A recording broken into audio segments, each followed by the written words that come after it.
Hello, and welcome to the Game Developers Refuge podcast for Saturday, December 6th, 2008. This is episode 15. I'm your host, Jay, and with me today, I've got Mike. Hi, I made it. And Kenny. Hey, guys.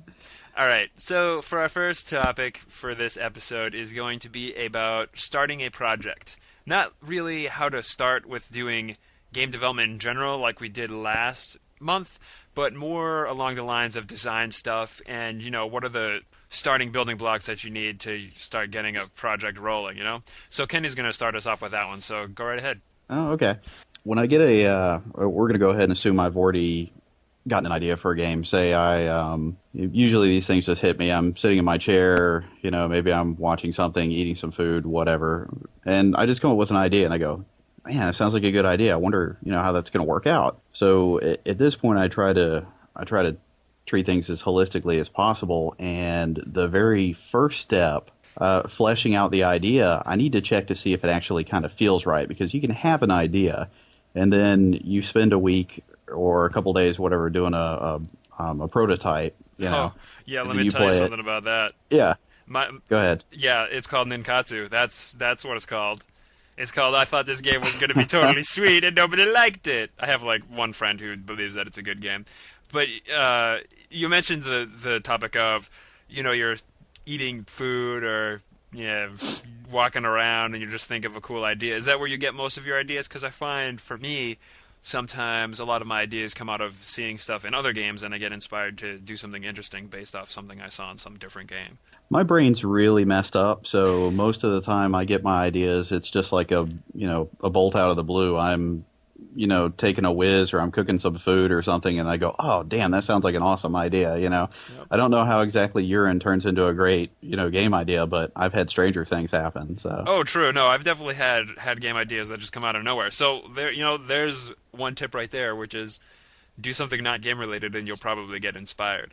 At that point, what I do is, what most sane people would do, I suppose, is they would go ahead and they'd spend like 24 hours or whatever, and they'd prototype the game, and then they kind of play it and see if it works for them, And to a certain extent, I actually sometimes do that, but that'll be actually like a second or third step. The next step is I actually devote, a couple of minutes, like 5 or 6 minutes, complete alone time. I go into my office or wherever, someplace comfortable at home, where I can be completely undisturbed, and I sit down and I just basically imagine this game idea. I get comfy, I close my eyes, I imagine myself on whatever control surface, if it's going to be keyboard, mouse, if it's going to be gamepad, and I just sit back and imagine myself playing this game. What is it going to look like? Hold on a second. We totally skipped a step here then, because we're talking about going from, I've got this idea, which could be interesting or not, and then I'm going to sit down and think about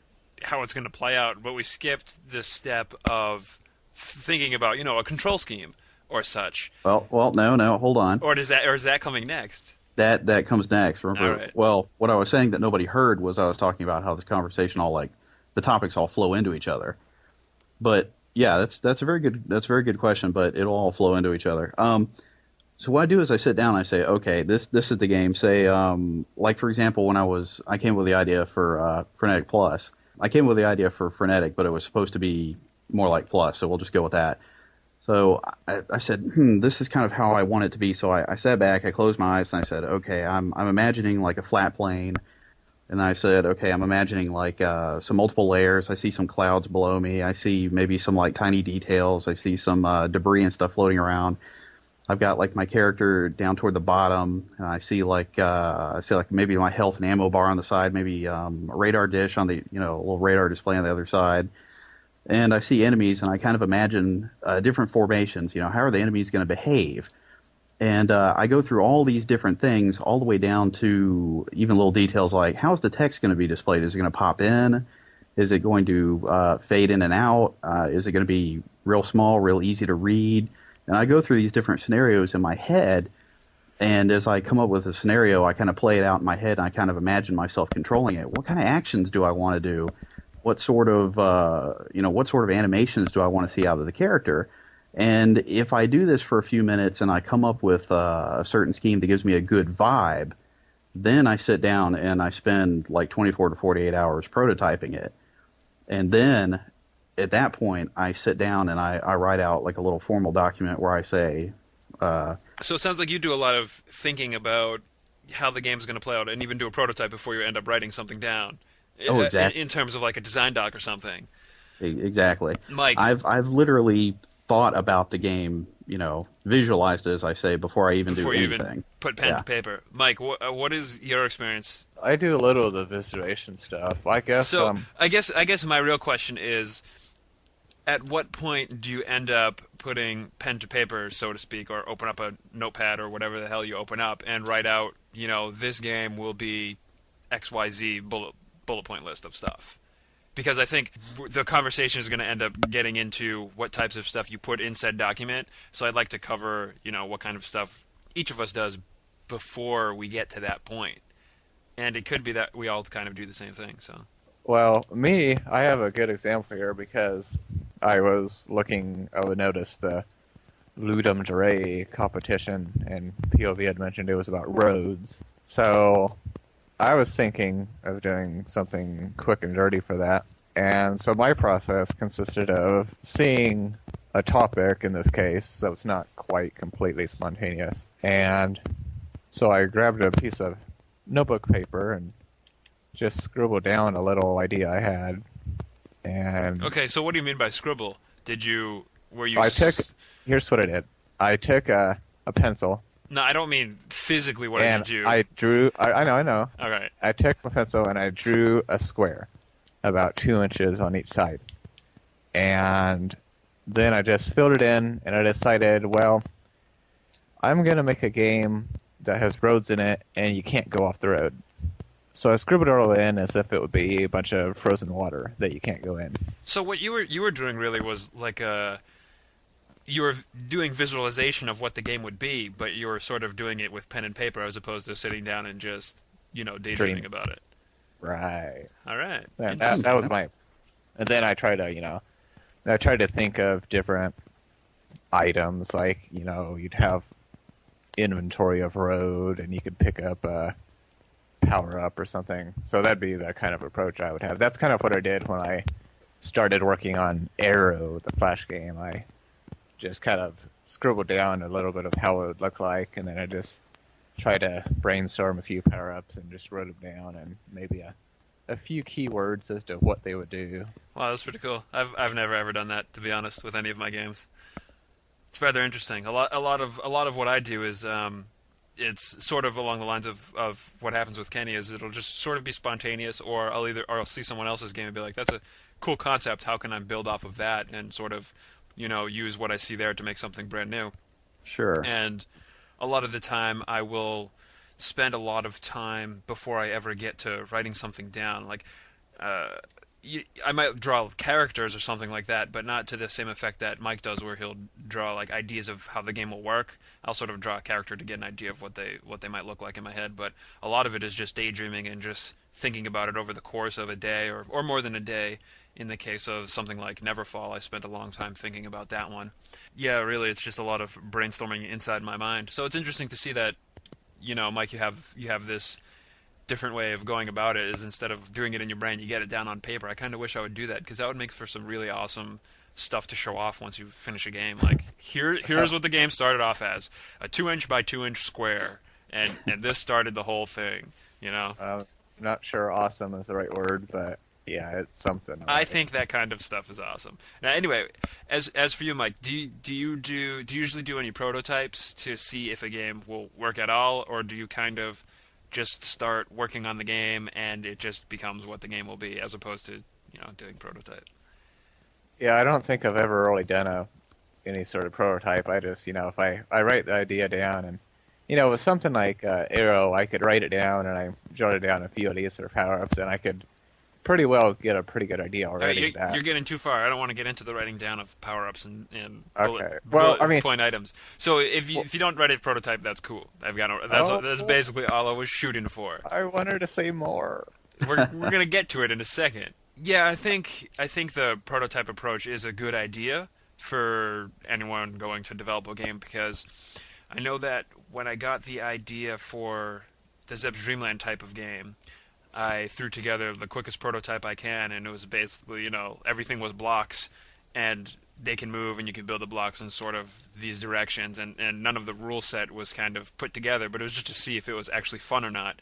And I think it's a very good idea to go through prototyping because it kind of puts the idea through its paces, and you get a feel for what it would be like if it were a real product. So Now, one thing I want to add in about the whole prototyping, my two rules for that being, if you're going to do a prototype, if you can't do it in 48 hours of real world time, not necessarily work time, and if you can't get it done in 2 days, you're being a little bit too ambitious about your prototype. Yep. Sometimes you could break it up into multiple prototypes, like your control scheme gets one, animation gets another, maybe do the whole package. But the other rule is, whatever code you write for your prototype, be prepared to throw it away. Yep. Because, some of the big mistakes I made in the past is doing a prototype and saying, hey, this is pretty good. And then I start to grow with it and let it grow, and then I'm just building upon a bad foundation because it was rushed to begin with. Mm-hmm. So I've learned in the future is go ahead and just toss it and start over. Learn from your mistakes. One thing to consider about, the 48-hour rule that you're bringing up is that it obviously makes sense for the types of games that people like we are making, because we're not making these huge games that require tons of 3D art or this and that. Like, consider, I don't know, like Bean's project. That's a big deal. I don't think you could make a prototype of that in 48 hours. So no, definitely not. It's really scope dependent on what your project is like. I think the types of projects we're talking about is the type of thing that you can prototype in 48 hours. So I would say, it's important to think about the scope of what the bigger project would be. And, your prototype should be a very small slice of what it would take to build the entire thing. And in most cases, I would say 48 hours seems all right. So, yeah, you can cut a lot of corners. You can simplify things. I mean, you could, if you're making a platformer, for example, even though you're going to do it in 3D, you might do a very simple 2D variation of it just to kind of get an idea of how it's going to feel. Mm-hmm. Yeah, you may be able to do something like that. I don't know. So that brings us past the point of prototyping and into now I'm going to write a document that contains information about my game. So I think, at least for me, this is one of the most important parts of starting a project, because I have started projects in the past where I have not written anything down. And, while you're working on something, you end up losing your vision and just start implementing features and all this other stuff, and you just get into feature creep. And I think that, writing down your base ideas is a great way to get a solid foundation on top of a prototype as to what you really want your game to do and what you want it to be. I find that usually when I start out, I will start out with the basics, like what resolution is the game going to be in, what is the control scheme going to be, what format is the sound going to be in, and, a little blurb about what the art direction would potentially be. I don't know how you guys do it, but I find that helps me not stray from what I originally anticipated the game to be. That's pretty close to what I do. The only times when I really go into exposition is when I'm dealing with the controls. I'm a stickler for that. Whether it's going to be something experimental or if it's going to be something more traditional, I want the controls to actually work and be well thought out. And I don't want to run into a scenario where 1 year into development, I suddenly say, God, I really want to add in this feature, but I haven't really compensated for that, so now I got to do something goofy like hold down this one button and move the key to the left, and I don't want to do shit like that. So I try very hard to go ahead and set the maximum number of actions that the character is going to do right from the start, and then as I'm building the game, I build the game around that rather than doing the exact opposite, where I say, well, I'm going to have the player be able to go up to this panel and rewire the stuff, and then I have to say, oh, well, now I have to make the control scheme fit that. Mm-hmm. So I do it the opposite way around. That way I never run into any trouble. And the other thing about, this is kind of in general rather than just the design document, but when I'm making a game, I've always felt like it's okay to do your own thing, and it's okay if you want to borrow or if you want to outright clone, but you should always try to do something that no one has ever seen before, or at least a permutation of that in your game. So there always has to be something that is completely unique about your project. It depends, because a lot of advice that I usually give to people who are just starting out on a project for the first time is to clone something, even if it's not Hmm. adding something individual or unique. So it depends on really what your goal is and what you're trying to make. I think once you get into developing your own unique projects, yes, it's very important to have something that kind of lets it stand out in the crowd. But a lot of game development borrows from stuff that has happened. If you're working on something now, you borrow on stuff that has happened before your time, and stuff in the future will borrow on stuff that is being developed now.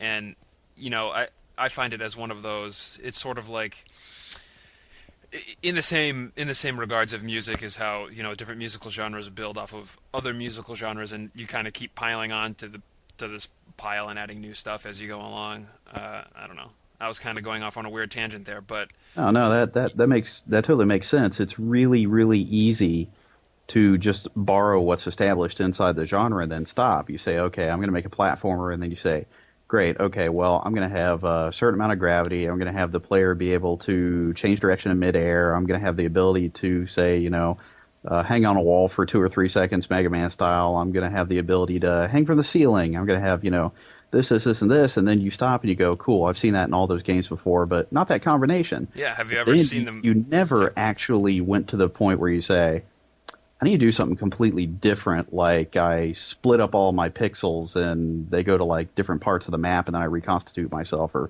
just some crazy shit like that, Mm-hmm. something. It's really easy to get stuck into that. And the music analogy was actually perfect because, people pick a genre and they say, okay, well, this is what that genre is made of, but then they never really do enough to differentiate themselves from everybody else. Mm-hmm. Some do, some don't. Right. That's why I liked where you were going with that. Yeah, it really depends on what you're shooting for, because some people just want to make a game to make a quick buck and copy someone else's game. It's really a subjective topic. I wanted to bring One things back to the documentation bit for a second regarding how much time you spend writing the initial revision of whatever document it's going to be.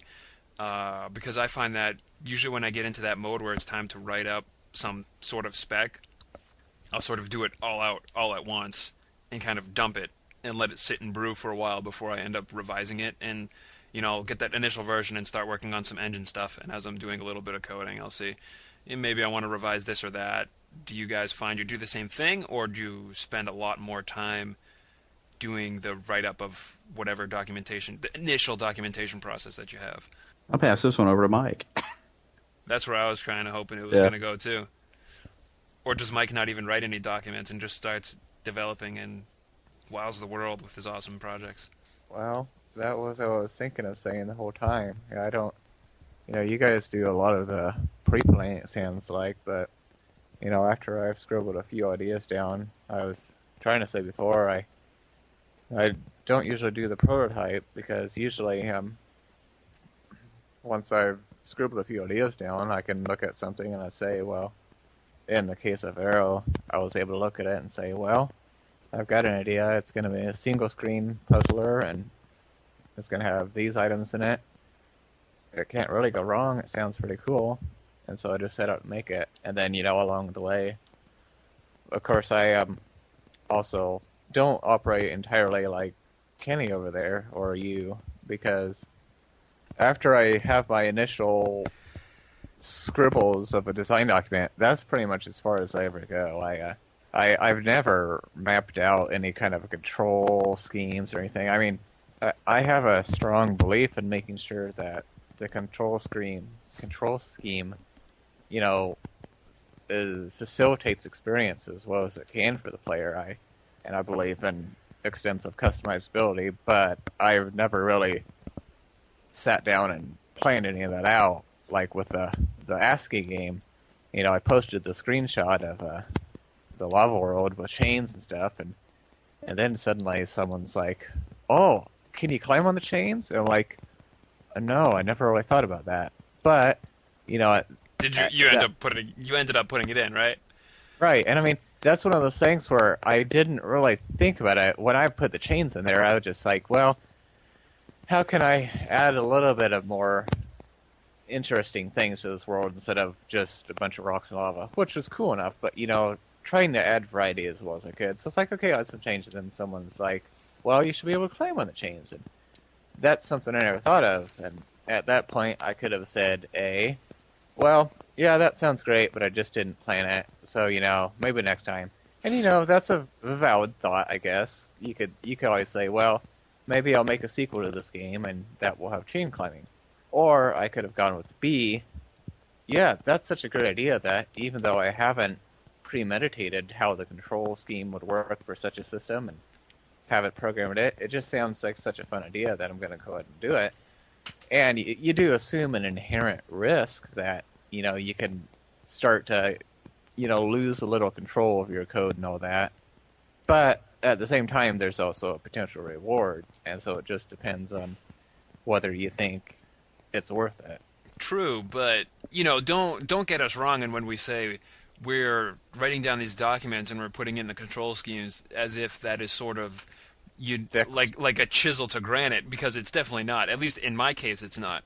The document is sort of like the thing that you fall back on if you're stuck doing anything in any part of your game. It's sort of like, well, I developed this and this and this, and it's sort of, where do I go from here? Well, you've always got your initial idea and the initial notes that you wrote down. You can go back and, fall back on those. So it's sort of like what you're... huddle.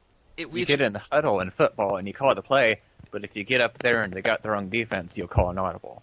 Yeah, right? Sort of, if you want to bring in a football analogy. Yeah, really. Yes, because, a lot of stuff was...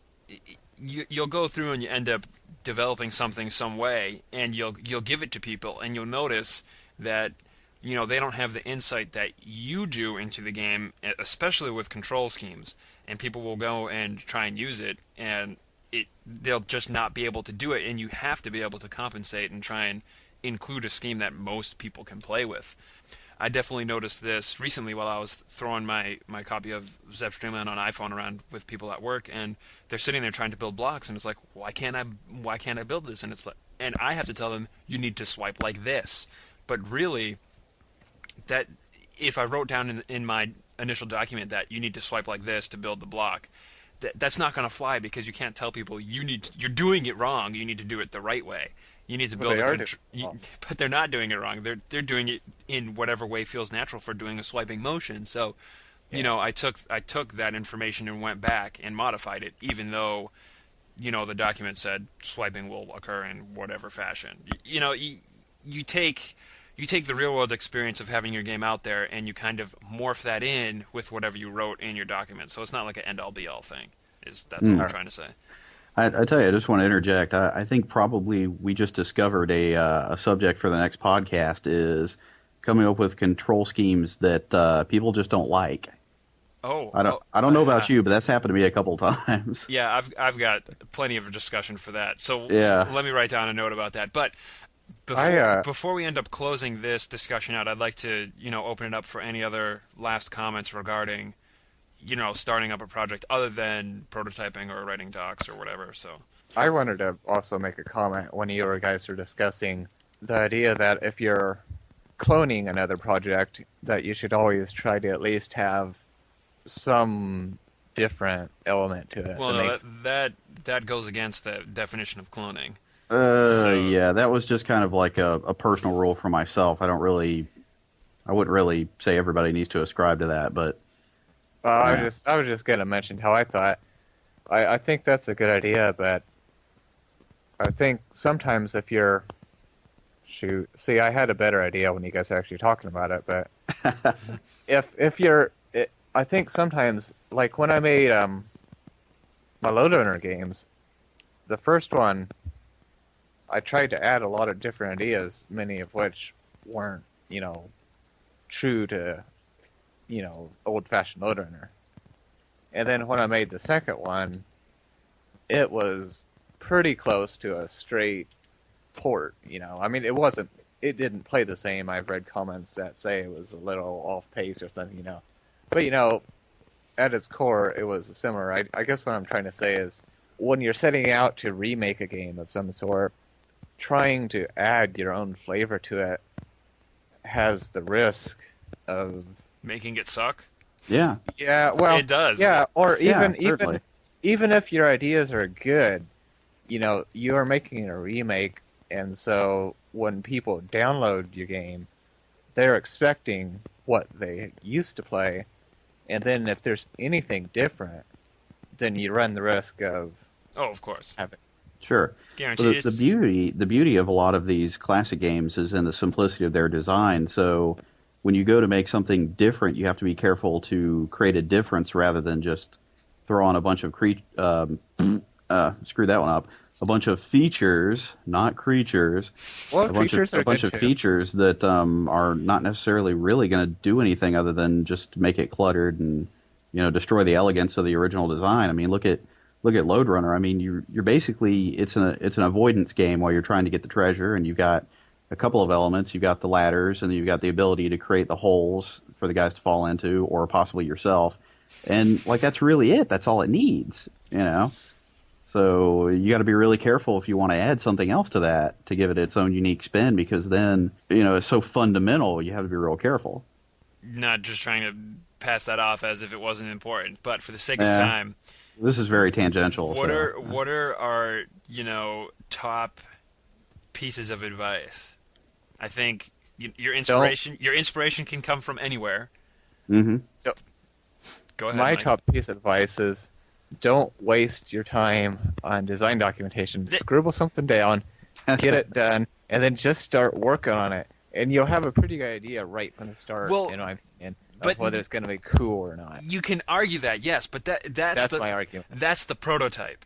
If you end up, I'm telling you, there's, and this has even happened to me. When you end up taking whatever simple idea, like you scribble down your one block, and then you start making the game, I think that the chances are much more probable that you will not complete that game, or it will not be the original vision that you had, unless you prototype it and sort of iterate on it and write some sort of documentation as to what it's supposed to be. That's just my opinion. And I find that with a lot of people, you'll ask them, they'll have some project that seems really cool. They started working on it. They're like, this is really awesome. They build the engine, and then all the work dies flat. And you kind of ask them what happened. It's like, I got bored. I didn't know what to add next. And I think that problem stems from not having. That's a character flaw, not a design flaw. I don't think it's a character flaw. Oh yes. Well, if I was just going to say, if I have to add anything, and kind of playing off what you were just saying there about the project dying, if you go ahead from the very beginning and you look at everything holistically and you say, what is going to be fun about this game? What is the player going to do that they're going to enjoy doing over and over and over again for X amount of time? That's going to help you avoid those problems. So that's one of my pieces of advice. Yeah. It's not necessarily the stuff has to go into a design document, but I think you need to actively be thinking about what the end product is going to be, as opposed to just diving in and from a little flicker of hope of whatever the game is going to be.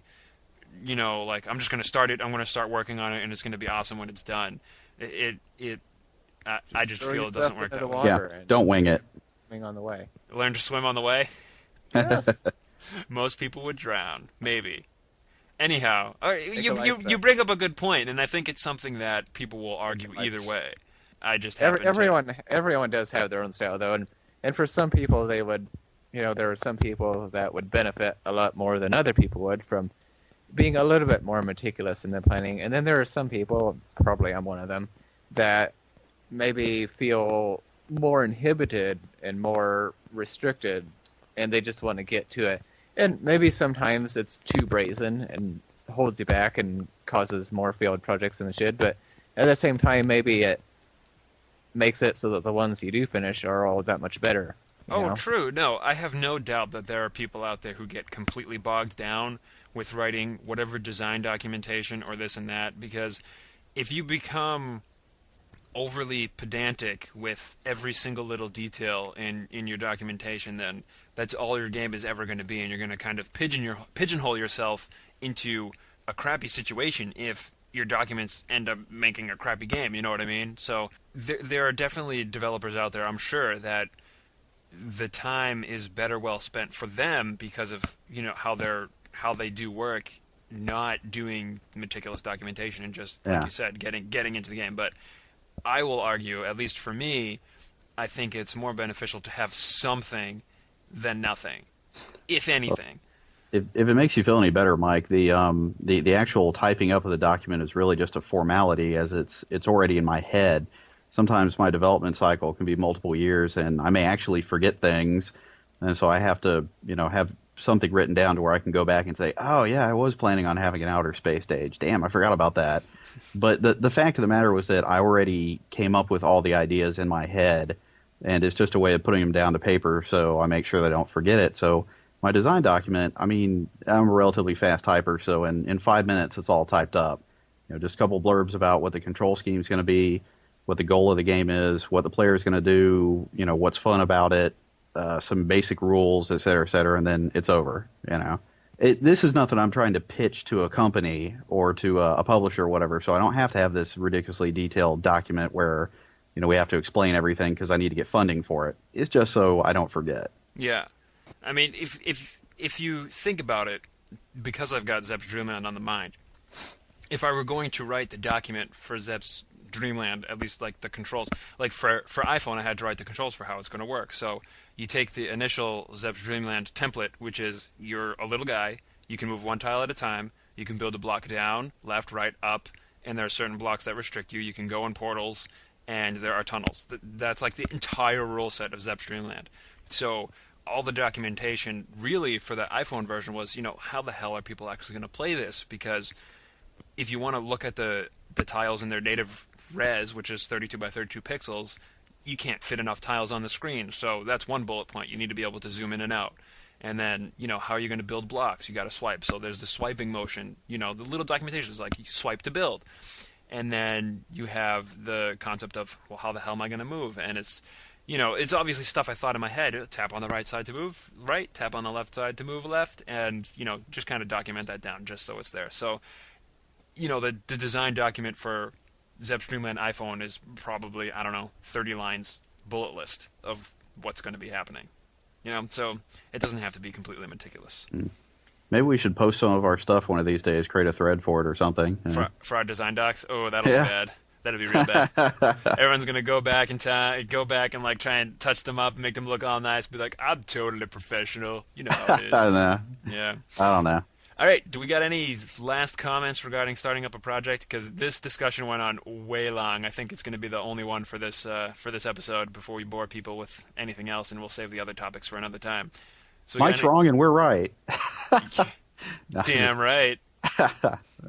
I think that's pretty much it. I mean, there's a lot of it is subjective, so hopefully people can walk away with something interesting as opposed to, I want to make this game, I'm going to start right now without thinking about it. It's like, at least take the time to think about it. I think that's the most important thing, is flesh out the interactions of what's going to happen. And as Kenny so eloquently put it, you need to focus on, when people are playing it, what is going to make it fun, other than the fact that, I think this game is cool, so I want to develop it. It's like, what is going to be the core mechanic that is going to make it fun? Because, sometimes that's a difficult question to answer off the top of your head, It definitely is. And I think a lot of playing the game in your mind and seeing how it's going to happen and sort of going through the motions of whatever you would feel if you were playing it for the first time as something that you didn't make, you kind of get a feel for what it is. Because that's, when you come up with the concept, that's pretty much the only time ever you get to play your game for the first time. After you've played it in your mind once, you know everything that's going to happen, so you can never experience that again. So you can kind of gauge what might be fun during that process. Without massive head trauma, I mean, you could suffer a terrible injury and then just suddenly go, damn, I don't remember anything. And it's like, hey, you made this game. Really? Damn, that's awesome. And the core gameplay mechanic that I love so much is this. Awesome. Yeah. All right. So that's going to kind of wrap it up. What happened? And we're back. It's time for Juicy Tidbits. This is a lengthy one, so pay attention. If you had to choose a video game character to be the entertainment guest for your child or future child's 5th birthday party, Who would you choose and why? Mike, go. Well, this is a really hard one because there's so many characters I could choose from. You can't think about it too long. Just go. It's off the top of your head. All right, PD Piranha, you got me. Why? Why would PD Piranha make a good entertainment guest for your child? Well, here's why it would be really good. All right, besides the fact that he's awesome, and that's great, and I'd be able to hang out with him too, It's supposed to be quick. The one reason why he's good. If my fifth grader had like Not fifth grade, 5 years old. Okay, 5 years. All right, so 5-year-olds are kind of like whiny and stuff. Well, like they'd be on their best behavior, and if any of them got out of line, I could just have Peter Piranha take care of them. Oh, that's great. Peter Piranha's supposed to be entertainment. Whatever. Every question you're going to answer, Peter Piranha. Kenny, go. Oh yeah, I tell you what, I got a freaking Father of the Year one here for you. Tell you what, fifth birthday party. We're gonna have to get the dude from Tapper. Okay, what we're gonna do is we're gonna take all the kids and we're gonna line them up down rows of like 4 different tables. And then the guy from Tapper is going to go along each table, and he's going to slide the beer down the table, and then the kids catch the beer, and then the kids drink the beer, and then they beg for more beer, and then the Tapper just keeps on doing it until one of them messes up, and then he like slides it off the table, and like the glass breaks, and perfect entertainment. The kids all get liquored up. It's genius. Wow. I don't even know what game that's from. Who's the Tapper? You don't remember Tapper? What game? The game is actually called Tapper. No. And you're serving beer to these angry patrons, and they line up along like these tables, like a long bar. And so what you do is you go up and down through the bars, and you fill up a mug of beer, and then you slide it down, and you have to make sure you slide the proper amount. And as the angry patrons, they drink their beer, they keep moving closer and closer to you, and if one of them gets to you, well, you're screwed. Interesting. Huh. Yeah, so now we just do that with kids. I've never heard of that game. That's funny. 5-year-olds, man. Shit, they love beer. All right. As for me, I tried to come up with something off the top of my head, and it's really difficult. And I made up the question, so I should have an answer, But I think I would choose those little guys from Loco Roco because they're awesome and they sing songs. And I would actually like my child, so I would like them to have a fun time at their birthday party as opposed to getting drunk or eaten by a piranha. All right, that's going to wrap up the Juicy Tidbits and our show for this month. Next month, maybe we'll talk about 3 topics, or it'll just be 1. It was kind of lengthy this time. Anyhow, if you have any questions or comments or Juicy Tidbit questions, mail them to gamedevelopersrefuge@gmail.com. Please, we'd like to have your emails and answer your questions. Anyhow, on behalf of Mike and Kenny, I'm your host, Jay, and we're out for this month. GDR. It's all about the drunk children. R.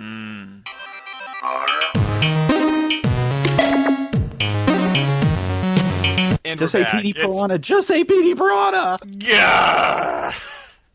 All right. I gotta tell you guys a secret. We heard about the chocolate cup. He tells us everything. Look. Okay, hold on.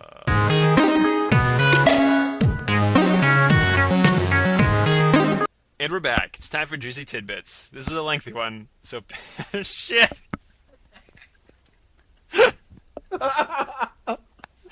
Juicy Tidbits. Gotta make the juicy. We need a song for Juicy Tidbits. Oh man.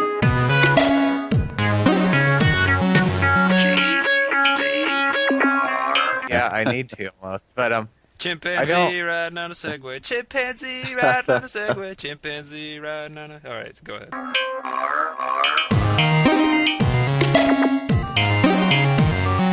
Mike, what is your experience? Or were you not even paying attention?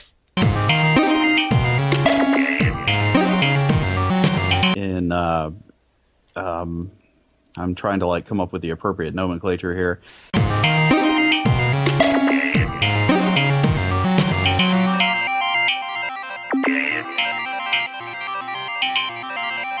Game Developers Refuge. Hello and welcome to the Game Developers Refuge podcast for Saturday, December. All right, let's try that one more time.